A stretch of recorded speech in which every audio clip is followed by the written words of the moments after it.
कल हमने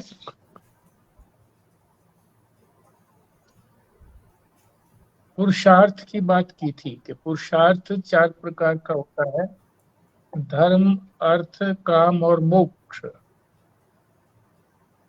धर्म और काम और मोक्ष से धर्म अ- धर्म, अर्थ और काम, इन तीनों पुरुषार्थों से जो भी कुछ प्राप्त होता है वो क्षय हो जाता है, व्यय हो जाता है, बना नहीं रहता। तो मोक्ष पुरुषार्थ जो है वही साधक के लिए उपयोगी है। उसकी प्राप्ति के लिए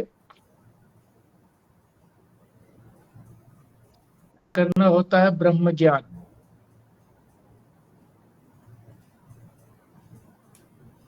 ब्रह्म ज्ञान की प्राप्ति कैसे होती है? 2 शब्द याद रखेंगे, एक अध्यारोप और एक अपवाद। पहले जो भी कुछ अध्यारोप किया हुआ है उसका अपवाद करना है। अपवाद करने के बाद जो शेष रहेगा वो शुद्ध चैतन्य रहेगा। अध्यारोप का अर्थ भी हमने समझ लिया था। उसकी परिभाषा क्या थी? वस्तु में अवस्तु का आरोप, इसी को अध्यारोप कहते हैं। वस्तु कौन है? सच्चिदानंद परमात्मा। और अवस्तु क्या है? ये सारा संसार, सृष्टि। तो उसके ऊपर ये सारी सृष्टि आरोपित की गई है। वर्गीकरण के पश्चात आरोपित का उद्देश्य क्या है? ये चौथा उसी तत्व को ही समझाना। पृष्ठ नंबर 2 कैसे समझ आएगा? फिर उसका अपवाद भी करना है, उसका निषेध कर देना है। तो जो बचेगा वो शुद्ध चैतन्य बचेगा।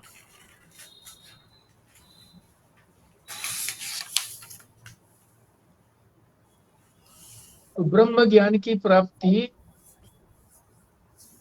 अध्यारोप और अपवाद के द्वारा भी प्राप्त होती है, मगर उसकी प्राप्ति कहो या तत्व ज्ञान की प्राप्ति कहो, क्या और किसी उपाय से उसकी प्राप्ति नहीं होती? तो बताया कि नहीं, न कर्म से होती है, न प्रजा से अर्थात संतानोत्पत्ति से, और न धन से। कैसे प्राप्ति होती है? त्याग से।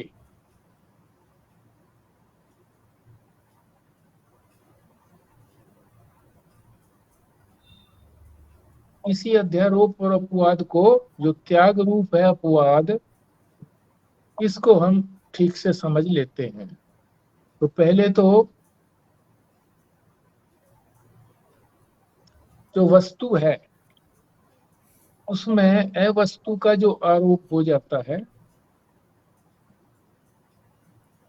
वही तो भ्रम कहलाता है।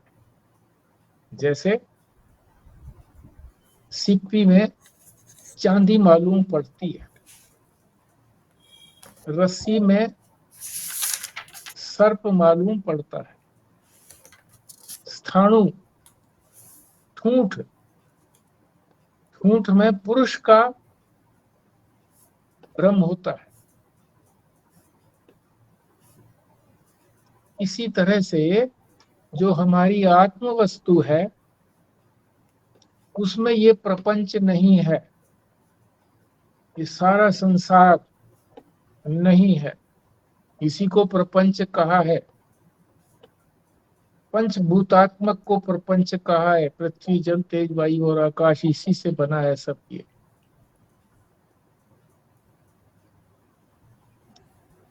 इसका आरोप है इसको हटाना है।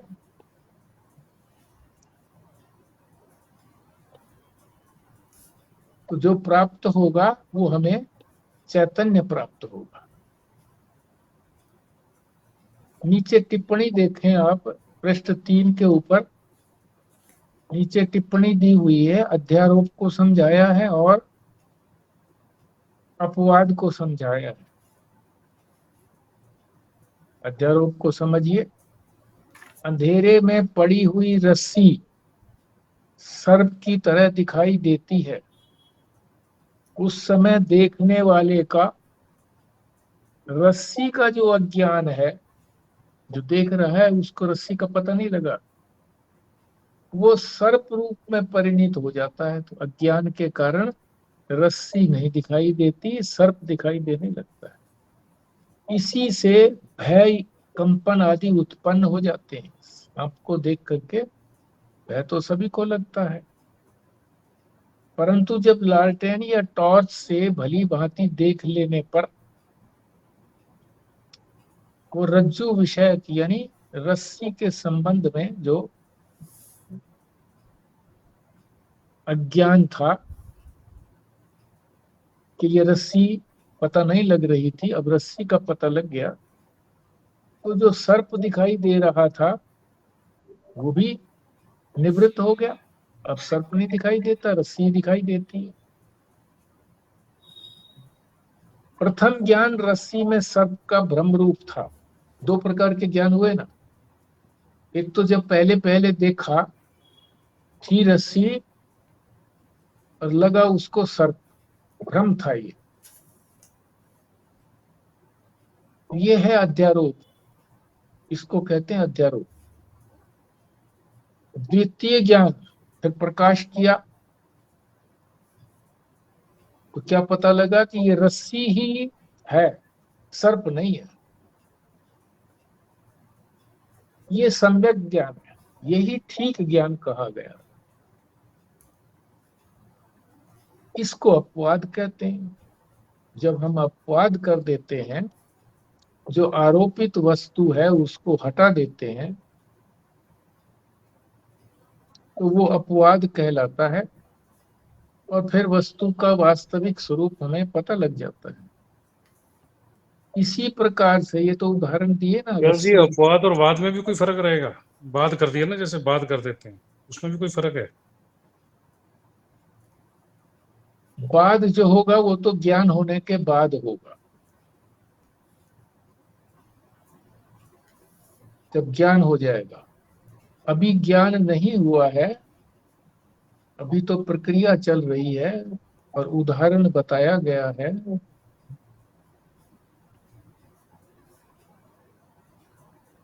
ज्ञान होने के बाद तो बात हो जाएगा, जो भी कुछ दिखेगा वो दिखेगा जरूर, मगर उसकी कोई सत्ता नहीं होगी, निस्तत्व होगा, तत्व नहीं होगा उसके अंदर।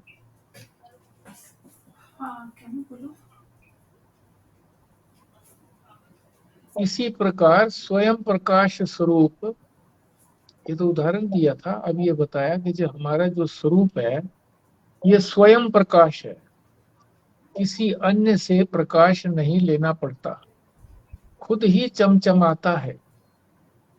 जैसे दीपक को किसी और से प्रकाश नहीं लेना पड़ता,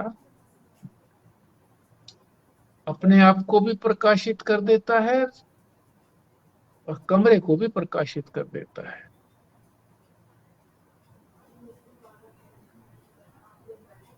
इसी तरह से परमात्मा जो है वो भी स्वयं प्रकाश है, उसको भी किसी और प्रकाश की आवश्यकता नहीं है।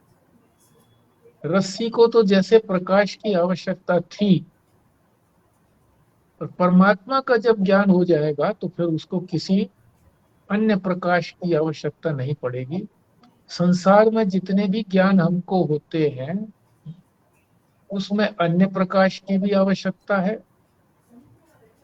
जो देखने वाला है, जानने वाला है, वो दिखने वाली वस्तु या जानने वाली वस्तु से अलग भी होता है। और यहाँ तो परमात्मा स्वयं ही दिखता है, स्वयं ही अपने आप को दिखाता है। देखने वाला भी वही है, दिखने वाला भी वही। तो कहा इसी प्रकार ये जो स्वयं प्रकाश हमारा स्वरूप है, जिसको हम सच्चिदानंद कहते हैं, वह परमात्मा ही है। वो अज्ञानवश उसी का हमको अज्ञान है। ये संपूर्ण चराचर संसार आरोपित है, प्रतीत होता है। संपूर्ण चर और अचर,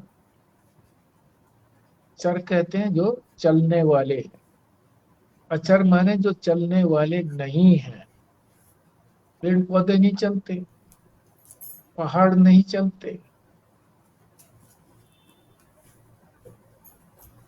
और चलने वाले सारे हो गए।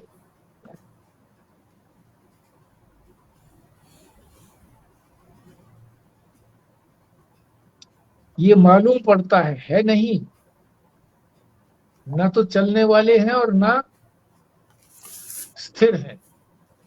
चर अचर ये मालूम ही पड़ते हैं, आरोपित ही हैं, प्रतीत होते हैं। वेदांत आदि शास्त्रों के सम्यक ज्ञान से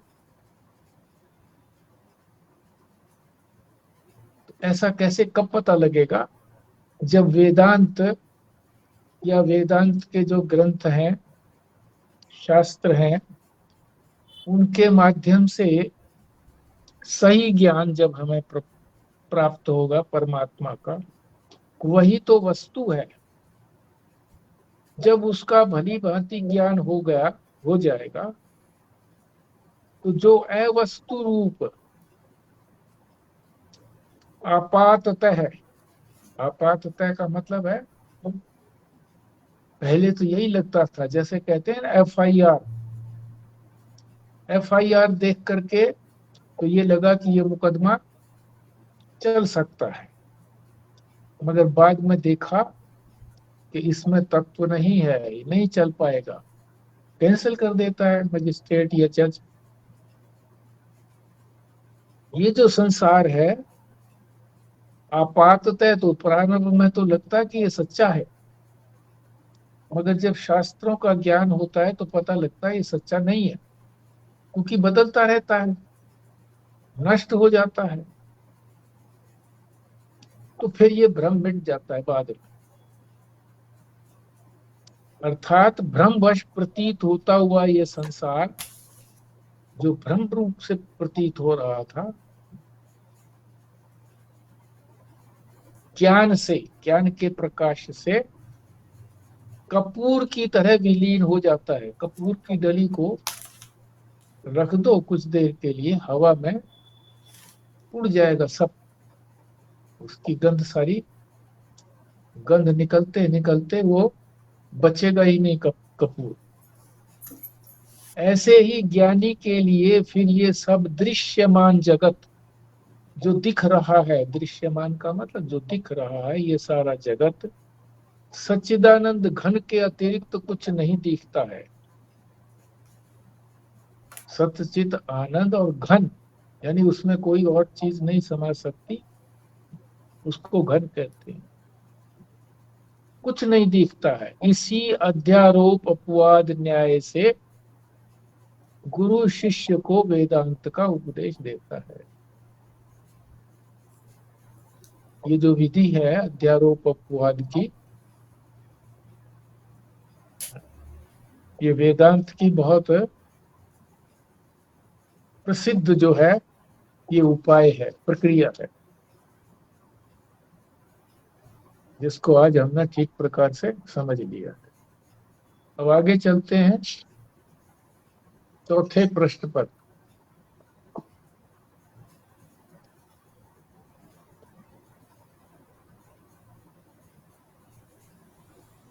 चौथे प्रश्न में पहले माया को समझाएंगे, माया क्या है, फिर ईश्वर को समझाएंगे, फिर सृष्टि को समझाएंगे।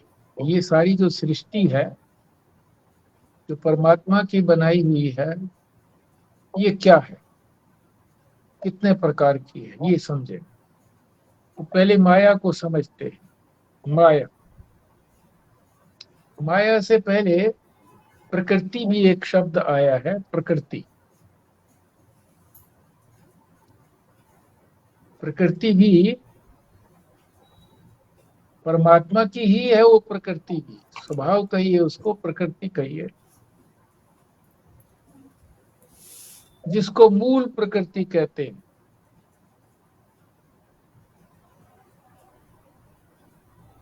उस प्रकृति के तीन भेद हैं।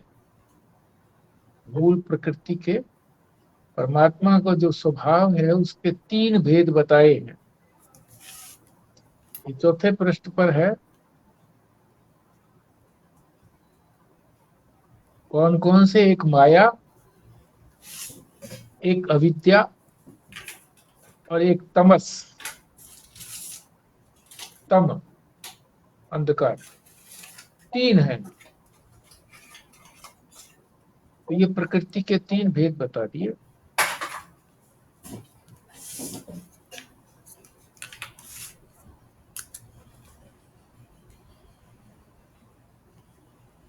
माया को समझ लो। वैसे माया क्या क्या अर्थ है? माया का अर्थ है जो नहीं है, नहीं पर दिखती है, बस है नहीं, दिखती है, उसको माया कहते हैं। बस इतना ही याद रखें। जो खुद ही नहीं है तो उससे जो भी चीज बनेगी वो कैसे होगी? वो भी नहीं होगी। और उसी ने ये सारा फैलाव किया हुआ है, उसी ने भ्रम में डाला हुआ है, जो है कुछ नहीं।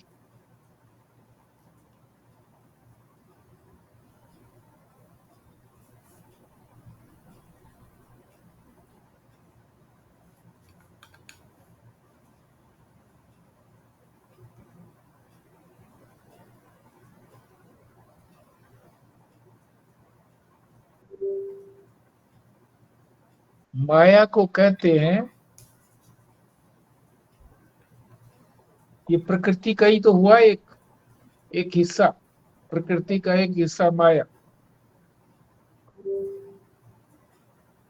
माया कब बनती है? माया जब कब कहा जाएगा? जब वो उसमें सत्व गुण होगा।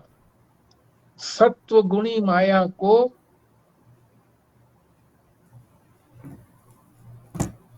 सत्व गुणी प्रकृति को माया कहते हैं। सत्व गुणी प्रकृति। रजोगुणी प्रवृत्ति को अविद्या कहते हैं और तमोगुणी प्रकृति को तमस कहते हैं। सत्व, रज और तम, ये प्रकृति तीन गुणों वाली है। सत्व, रज और तम।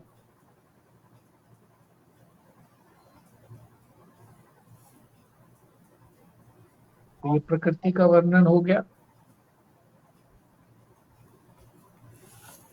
अब ईश्वर की बात आ रही है। ईश्वर क्या है? तो बताया है ईश्वर ये जो तीन प्रकार की जो मूल प्रकृति है, जिसमें से एक बताया था हमने सत्व गुणी या विशुद्ध सत्व कहो, विशुद्ध सत्व, सत्व गुणी।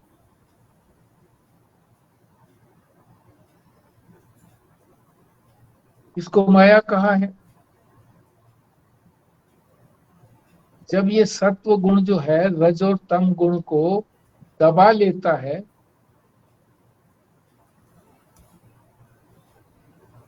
तो सत्व गुण की प्रधानता हो जाती है। उसके अंदर जब परमात्मा का प्रतिबिंब पड़ता है,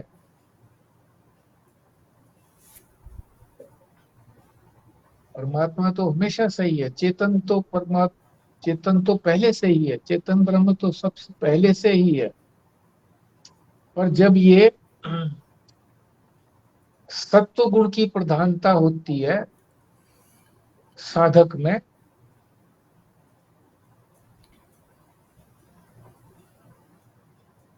तब उसके अंदर परमात्मा चेतन का प्रतिबिंब पड़ता है, चेतन का प्रतिबिंब।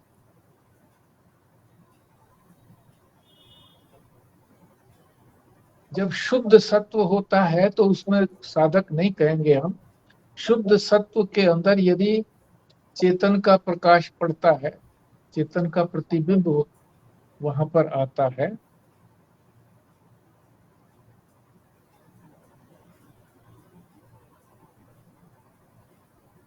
उसी को ईश्वर कहते हैं।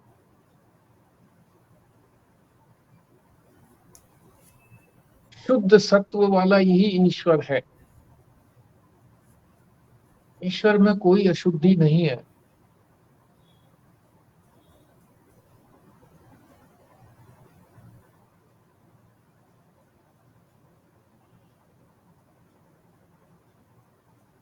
और वो क्या करता है?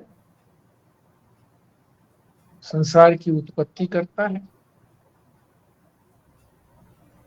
उस ईश्वर के भी दो नाम और भी हैं। अव्याकृत भी कहते हैं उसको, अव्याकृत, जो व्यक्त नहीं है। अव्याकृत का मतलब जो प्रकट नहीं है। ईश्वर मालूम तो पड़ता नहीं ना किसी को, प्रकट नहीं है। और दूसरा जो अंतर्यामी है, घट घट के अंदर विराजमान है, हर एक के अंतःकरण में विराजमान। उसी को ईश्वर कहते हैं।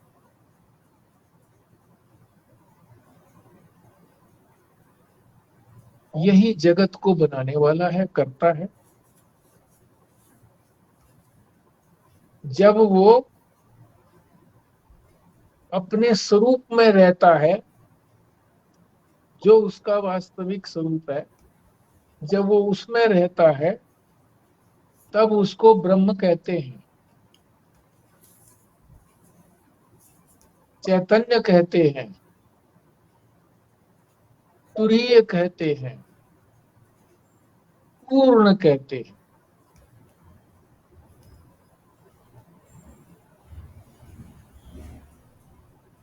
तो ये हो गई ईश्वर की बात कि शुद्ध सत्व गुण के अंदर जब चेतन का प्रतिबिंब पड़ता है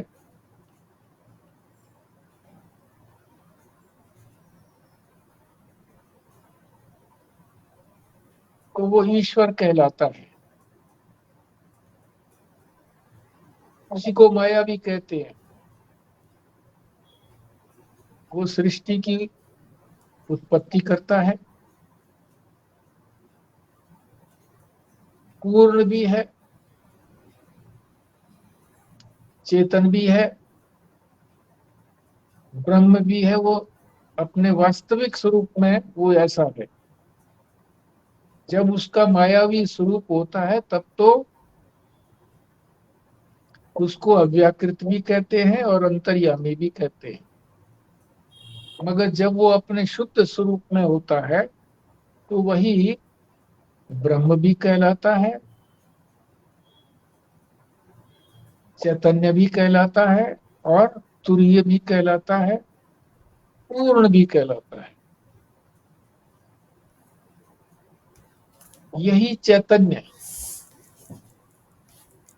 जब उसमें तमोगुण की प्रधानता होती है, तमोगुण की,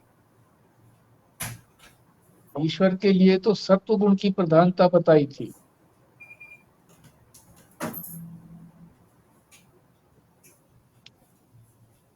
और जब उस चेतन के अंदर तमोगुण की प्रधानता होती है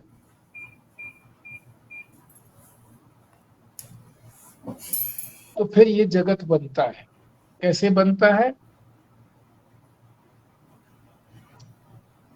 यही कारण है। फिर कारण रूप में आ जाता है ईश्वर। कारण रूप में क्या करता है वो? निमित्त भी बनता है, उपादान भी बनता है। यानी उसको कहीं और से मसाला नहीं लेना पड़ता सृष्टि बनाने के लिए।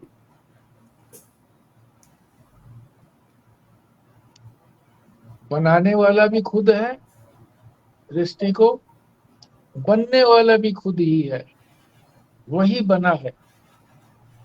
मकड़ी के उदाहरण से समझाते हैं कि मकड़ी के मुंह से जब लार निकलती है, धागा,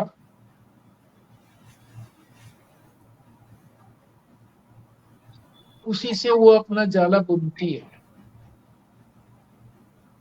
अपने में से ही मटेरियल निकला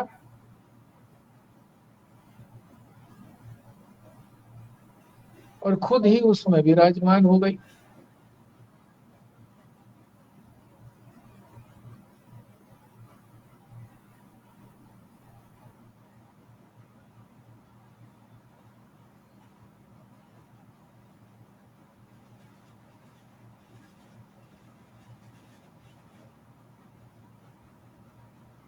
आगे चलते हैं। सृष्टि की जो बात आई थी, सृष्टि का बनना, तो सृष्टि कितने प्रकार की है? 3 प्रकार की। पहले कारण सृष्टि बनती है, फिर सूक्ष्म सृष्टि बनती है,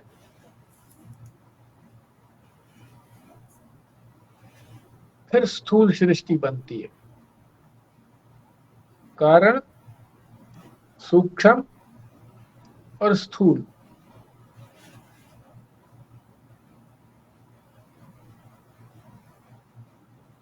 ये जो बताया था अभी, सृष्टि कैसे बनी, ये कारण सृष्टि की बात थी। किस से निकली है वो सृष्टि? अपने कारण से निकली है, ईश्वर से निकली है, इसीलिए कारण सृष्टि है वो।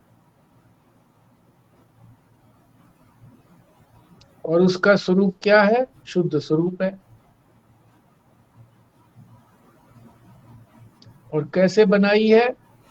खुद ही बना है, खुद ही बनाई है सृष्टि।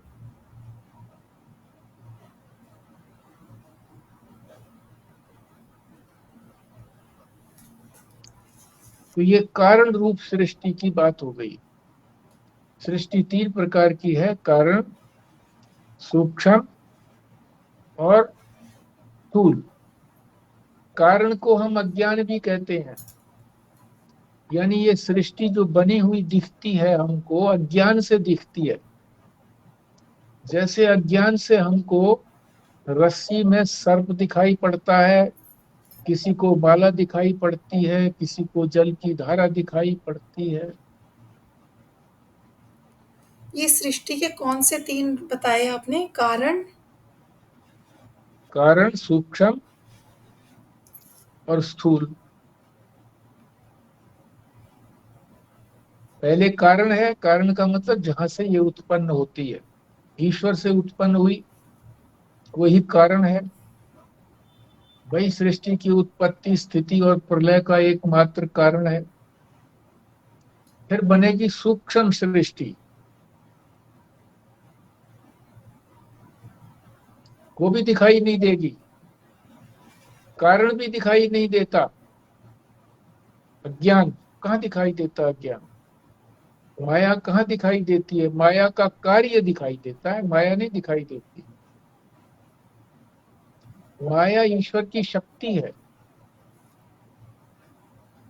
उसी शक्ति में से ईश्वर ने जीव को भी शक्ति दी है, हमें भी दी है शक्ति।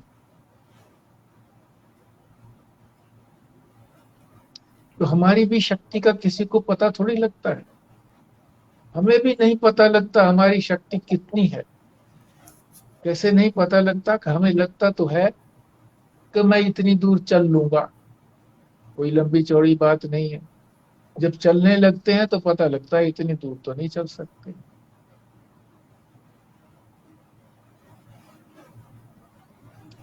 काम करने की भी शक्ति, ये काम मैं कर लूंगा, जब करने लगते हैं तो फिर पता लगता है कि नहीं कर पाऊंगा।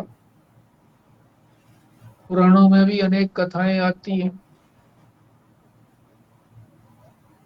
सीता स्वयंवर के लिए इतने सारे राजा महाराजा जुटे थे कि ये जो धनुष उठाना है, धनुष पर प्रत्यंचा चढ़ानी है, तीर कमान चढ़ाना है, ये कर लेंगे, कौन सी बड़ी बात है। पर जब करने लगे तो हिला भी नहीं पाए।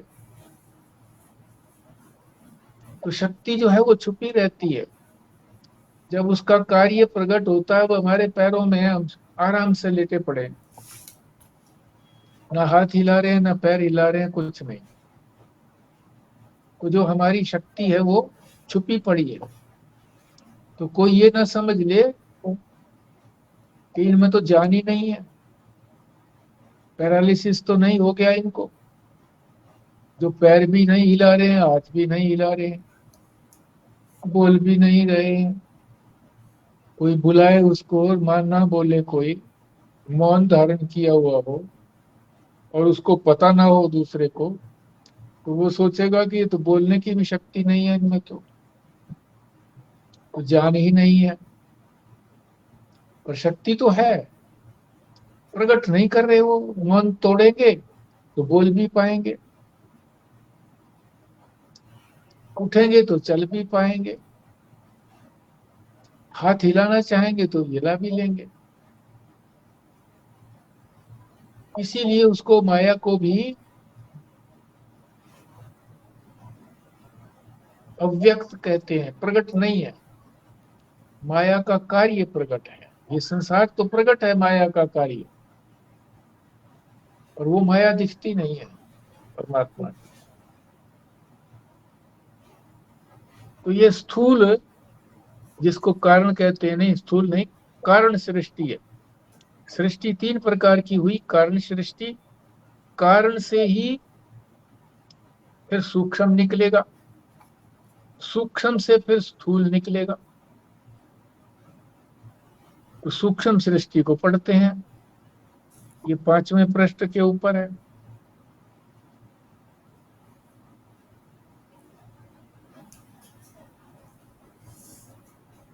जीव और ईश्वर के कारण शरीर का लय,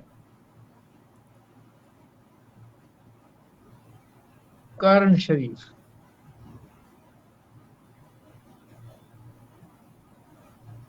सुषुप्ति अवस्था है, जब लीन हो जाता है,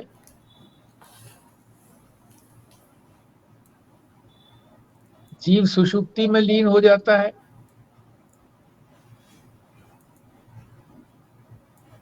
ईश्वर जो है वो प्रलय में लीन हो जाता है, दिखता नहीं है। दिखता तो अब भी नहीं है, अब भी नहीं दिखता है। अर्थात सृष्टि से पूर्व प्रलय काल में, जब सृष्टि नहीं बनी थी, उससे पहले समस्त प्रपंच अपने अपने समष्टि व्यष्टि रूप से कारण शरीर में लीन हो जाते हैं।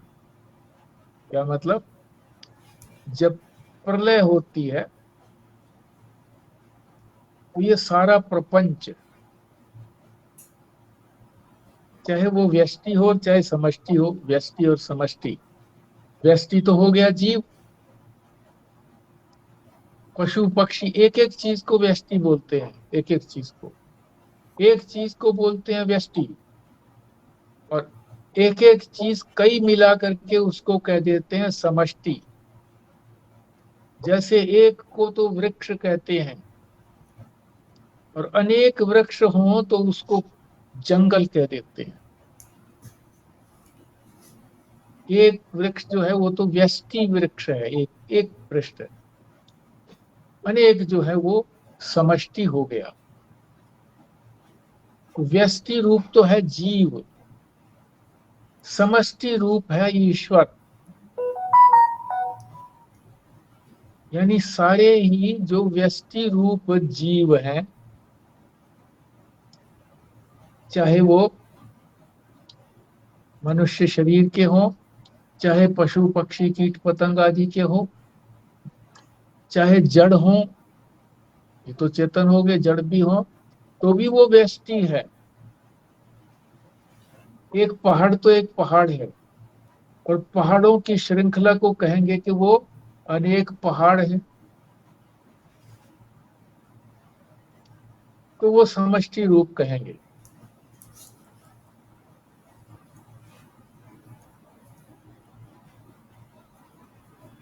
तो ये व्यष्टि और समष्टि की बात बताई है। अब जो है वो सूक्ष्म सृष्टि कैसे बनती है, सूक्ष्म सृष्टि। कृष्णा जी, प्रश्न नंबर 5, सूक्ष्म सृष्टि को हम समझने का प्रयत्न कर रहे हैं।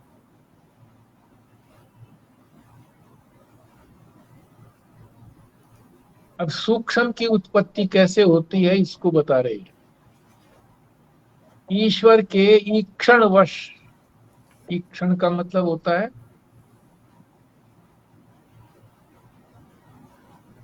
कि उसने संकल्प किया, ईश्वर ने इच्छा प्रकट की। ईक्षण माने इच्छा। क्या इच्छा प्रकट करी? कि संसार बन जाए।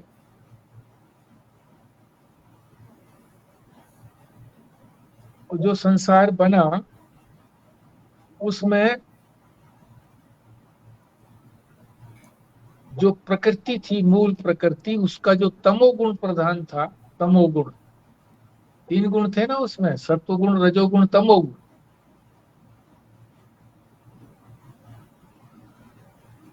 तो मूल प्रकृति का जो तमोगुण है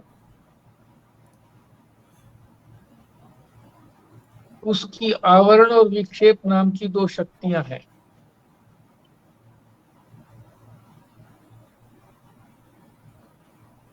प्रकृति की 2 शक्तियां का तो कहो। और कौन सी प्रकृति?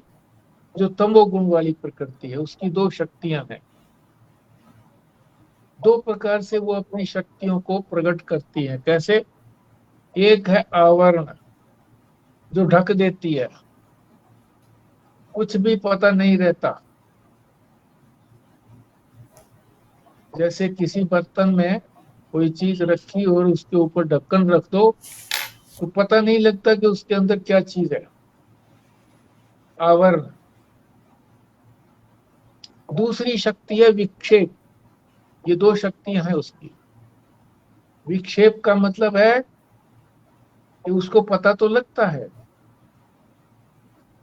पर सही पता नहीं लगता।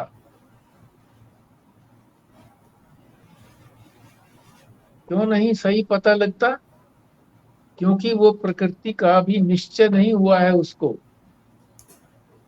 जो तत्व है उसका निश्चय नहीं हुआ है, उसके अंदर उसको शंका है,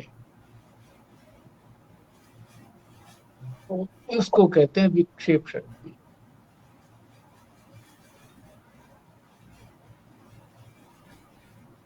विक्षेप शक्ति से, विक्षेप शक्ति का मतलब होता है जब उसमें चंचलता आ जाती है। प्रकृति में जब चंचलता आ जाती है, जब तक चंचलता नहीं है तब तक तो वो कारण सृष्टि है। जब चंचलता आ जाती है, आवरण है वो, तो ढकी गई कोई चीज, बिल्कुल अंधकार है, घोर, तो उसमें पड़ी हुई रस्सी भी नहीं दिखाई देती। रस्सी कब दिखाई देती है? जब थोड़ा सा अंधकार हो, थोड़ा प्रकाश हो। हल्का हल्का प्रकाश में, मध्यम मध्यम प्रकाश के अंदर दिखती है, तभी उसमें विक्षेप होता है। तभी वो रस्सी की बजाय सर्प लगता है, माला लगती है। और जब वो बिल्कुल ढका हुआ था अंधकार से तो कोई भय नहीं था, पता ही नहीं था कुछ पड़ा है यहाँ पर। उसके ऊपर पैर रख करके भी हम आ गए, रस्सी के ऊपर।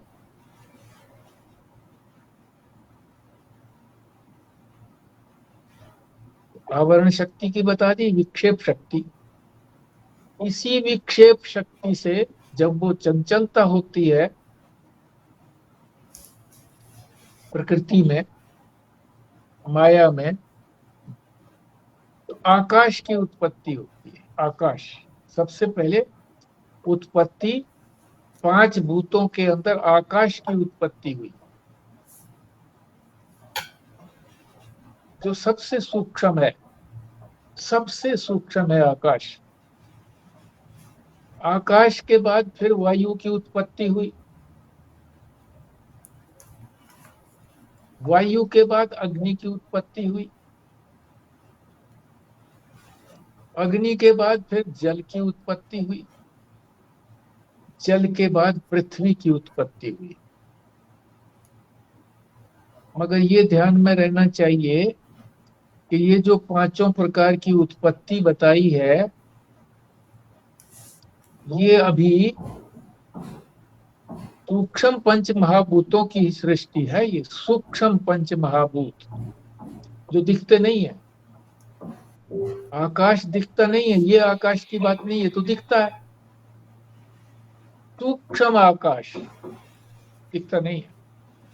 सूक्ष्म वायु, अब जो वायु दिखती है ये तो सूक्ष्म वायु नहीं है, ये तो अनुभव में आती है, वो अनुभव में भी नहीं आती। सूक्ष्म वायु, सूक्ष्म अग्नि है सभी के अंदर। सूक्ष्म अग्नि लकड़ी में भी है और चीजों में भी है अग्नि।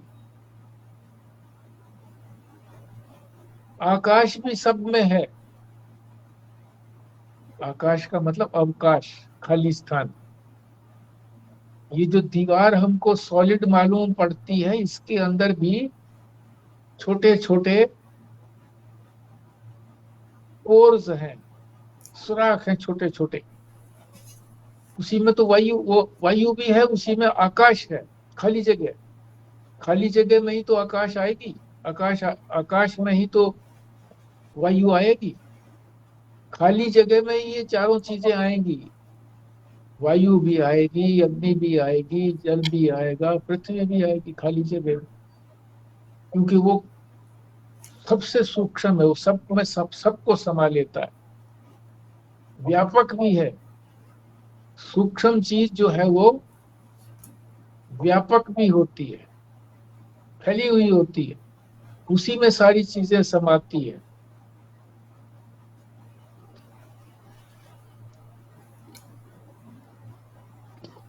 आकाश बना, उसके बाद फिर वायु, अग्नि, जल, पृथ्वी। और ये ध्यान रहे कि ये सारी की सारी जो है वो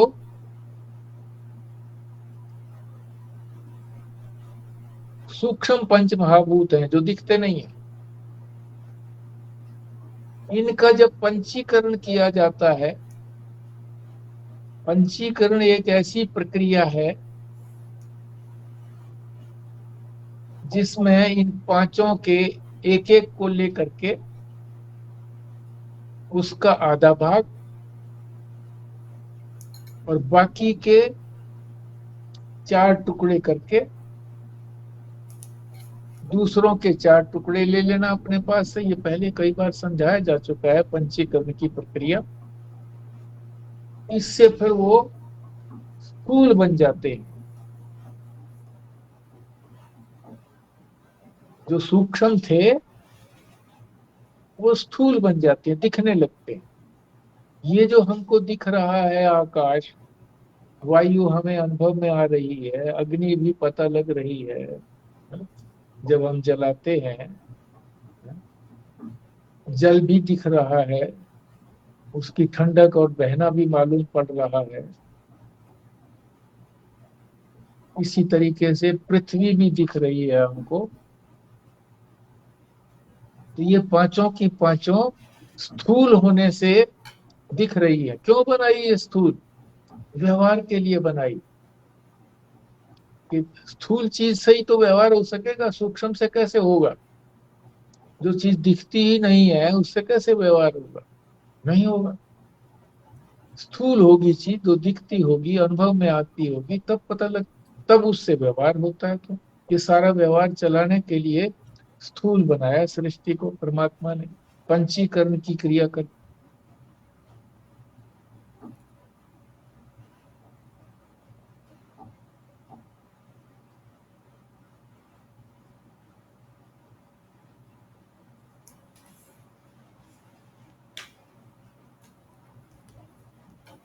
तो आवरण को समझा दिया,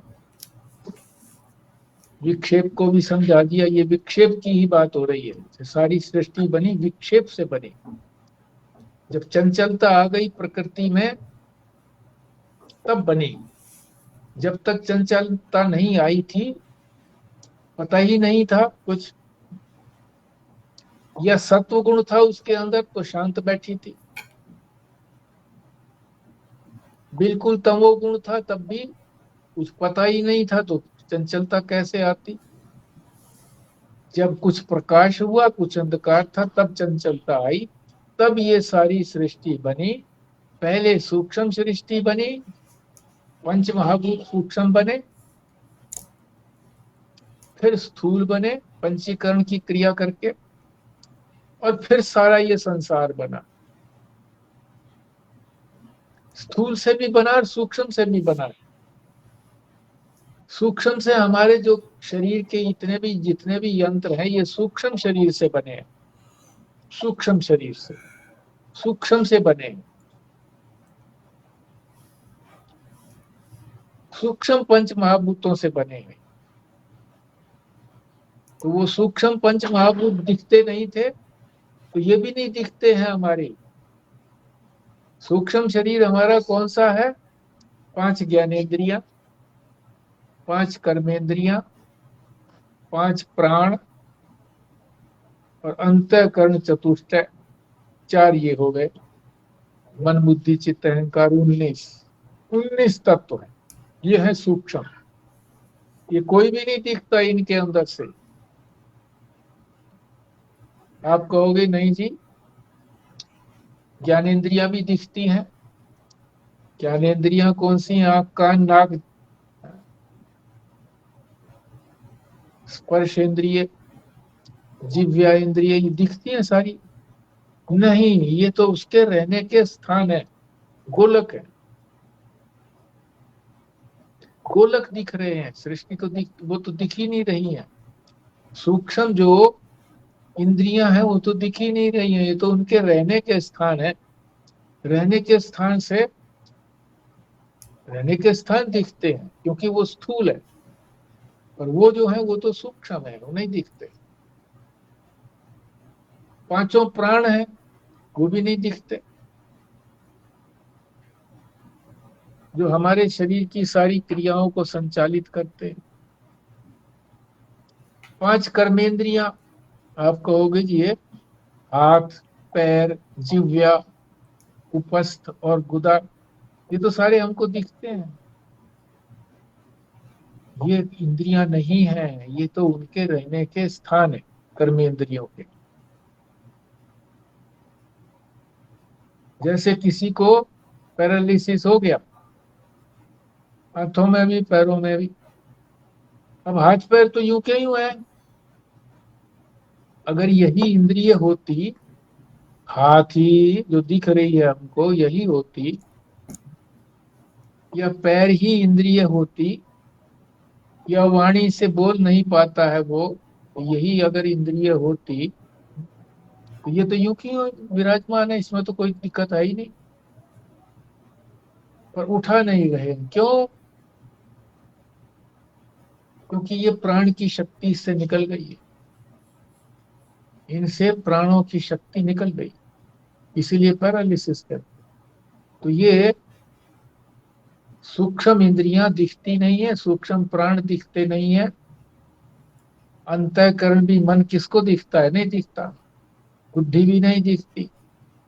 चित्त जो संग्रह है सारे संस्कारों का, वो भी नहीं दिखता कि हमारे चित्त में कितने कितने संस्कार भरे पड़े हैं, कौन कौन से भरे पड़े हैं पता नहीं लगता।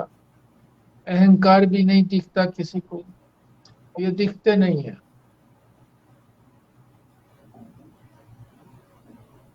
तो इस प्रकार से ये सूक्ष्म सृष्टि बनी, और फिर ये स्थूल सृष्टि पंचीकरण की क्रिया से ये सारा संसार बन गया। ये सारा संसार जो है ये स्थूल से बना है। हमारा जो शरीर है, केवल ये शरीर शरीर जो स्थूल शरीर है जो दिख रहा है हमको, यही जो है वो स्थूल है। बाकी सारा जितनी भी इंद्रियां वगैरह हैं, 19 तत्व बताए, ये सारे सूक्ष्म है। सूक्ष्म पंच महाभूतों से बने हैं। और ये जो हमारा शरीर है ये स्थूल पंच महाभूतों से बना है। स्थूल पंच महाभूत। तो ये हमारा 5वें पृष्ठ पर सूक्ष्म सृष्टि संपूर्ण हुआ।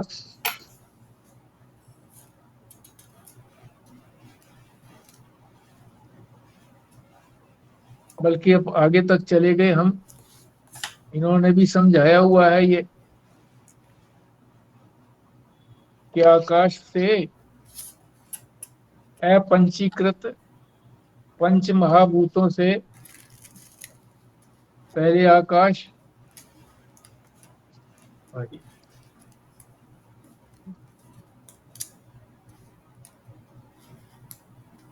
आकाश से वायु,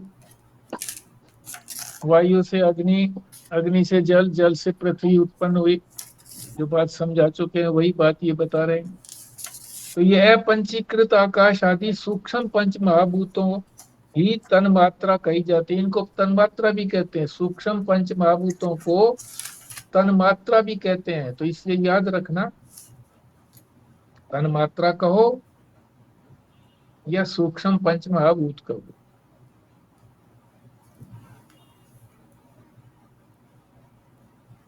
ये भी तीन गुणात्मक हैं, तीन गुण वाले हैं, क्योंकि प्रकृति के अंश है ना, ये प्रकृति से बने हैं। तो ये भी तीनों गुणों वाले हैं, सत्व गुण, रजोगुण, तमोगुण।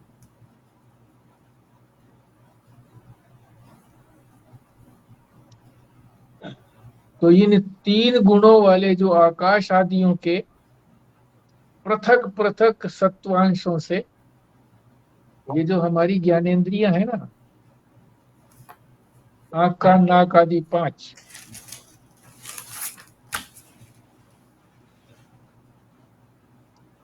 एक एक गुण से, अलग अलग गुण से बने हैं। अलग अलग 5 गुण है ना, 3 गुण है ना। श्रोत्रेंद्रिय ये आकाश से बना है। त्वक हमारी चमड़ी,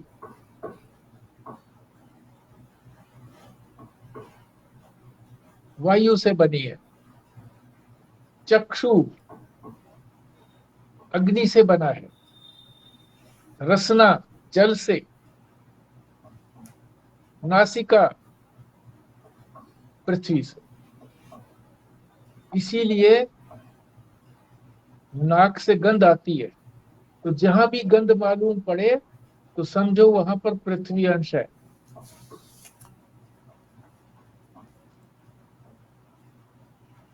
और आकाश आदि जो पंच महाभूत हैं उनसे अंतःकरण की भी उत्पत्ति बताई है। वो सात्विक अंश से बनी है। सात्विक अंश। अंतःकरण हमारा मन बुद्धि चित्त अहंकार ये सत्व गुणी है। इसी प्रकार हमारी जो कर्मेंद्रियां हैं ये बता रखी हैं, 5 कर्मेंद्रियां, ये आकाश आदि के रजोगुण से बनी है। रजोगुण से।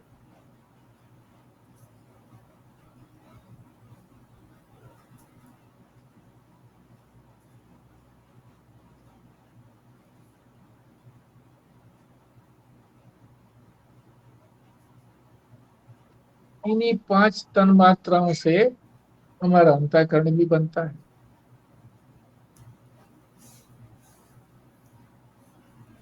तो हमने सूक्ष्म सृष्टि भी समझ ली है और स्थूल सृष्टि भी समझ ली है। आज हमने पहले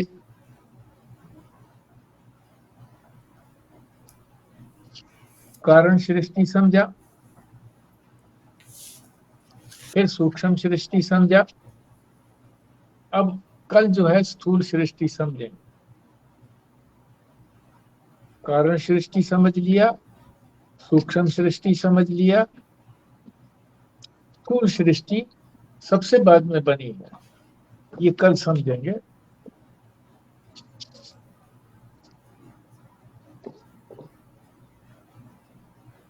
ये जो हमारा वर्णक है, ये प्रथम वर्णक, ये थोड़ा सा कठिन है क्योंकि इसमें सारी प्रक्रिया कैसे कैसे क्या बना, किस तरह से बना, ये बताया गया है। ये वर्णक पूरा होने के बाद 2 दिन में पूरा हो जाएगा, कल और परसों में। उसके बाद जो आगे शुरू होगा दूसरा वर्णक, वो सरल है, और तीसरे वर्णक से जो है ना प्रश्न उत्तर शुरू हो जाएंगे, प्रश्न और उत्तर, वो और भी ज्यादा सरल हो जाएगा। तो इसलिए घबराने की जरूरत नहीं है। ये जो इसमें सेल्फ रियलाइजेशन में एक डाला है, ये कल हम करेंगे इसको, कल ही इसका जिक्र आएगा। तो इसको मोटी सी बात समझ लो कि कारण, सूक्ष्म और स्थूल, तीन ही सृष्टियां बताई ना, और फिर एक समष्टि और एक व्यष्टि, ये भी आप समझ गए थे, पर इनके नाम जो है वो समझने पड़ेंगे। व्यष्टि के अंदर विश्व कहते हैं स्थूल को, सूक्ष्म को तेजस कहते हैं, कारण को प्राज्ञ कहते हैं व्यष्टि के अंदर, समष्टि के अंदर स्थूल को विराट कहते हैं, सूक्ष्म को हिरण्यगर्भ कहते हैं, कारण को ईश्वर कहते हैं। ये कल अच्छी तरह से समझेंगे। आज आपने कुछ बोलना है तो बोलिए।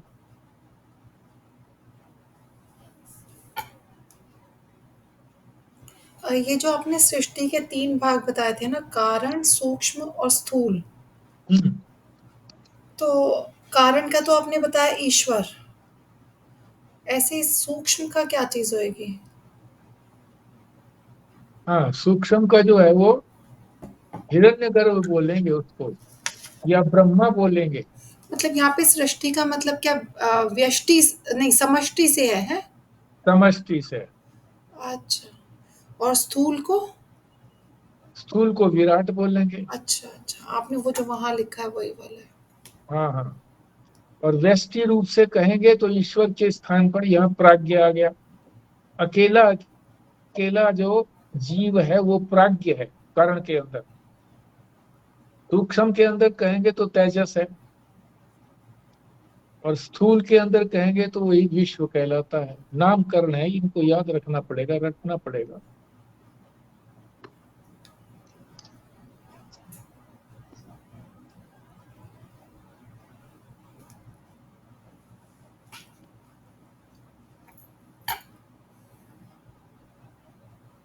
आज कितनी तारीख हो गई आज?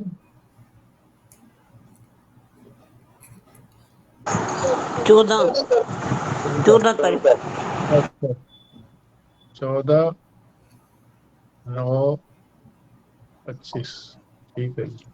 कल स्थूल सृष्टि करेंगे।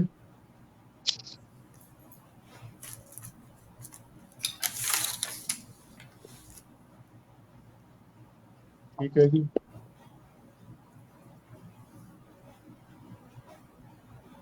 कृष्णा जी फिर पूर्ण आहुति करिए।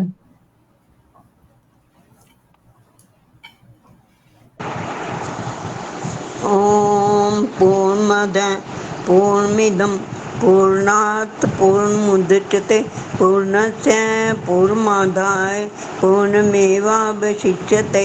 ओम शांति शांति शांति। ओम नारायण नारायण नारायण नारायण नारायण।